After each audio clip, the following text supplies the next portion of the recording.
I'm Eleanor Sheehan. Today I spoke with one Pueblo woman who was on vacation in Texas where the flood happened.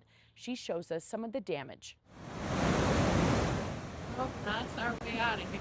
This scene from Guadalupe River in Kerr County, Texas over the weekend.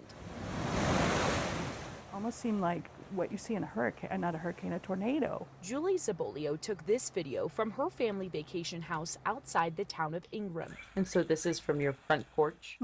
Yeah, and then from the hilltop. Julie's summer house is on a hill just short of a mile away from the river's edge. Normally you can't see the river from there, and you could see the river. You could see it flowing and flowing very quickly and hear the noise of it.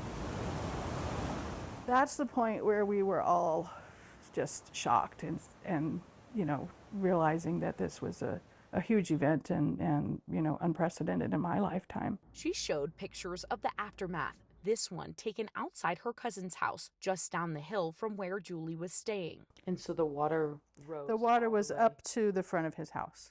This is kind of some of the debris, and this is actually a lifeguard's safety belt that got stuck in a tree. Kayaks, boats, and trucks were caught up in the debris. Trees snapped in half, and branches were scattered across the yard. And there was debris on the kind of the bottom part of our driveway, and then the video that I sent you was from that view. Julie says this destruction happened quickly, showing me a photo of what the river looked like just a day before the flood. She says everything changed early Friday morning when she received several flash flood alerts. A little after 3 a.m., it was a flash flood emergency.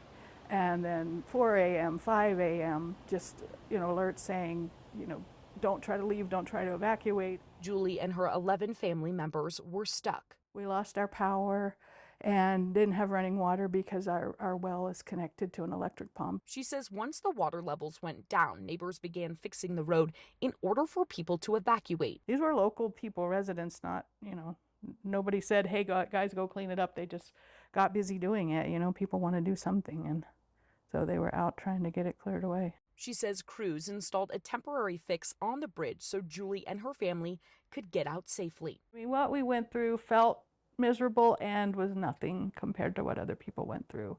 It was inconvenient, yes, and we were alive and together, and we got through it.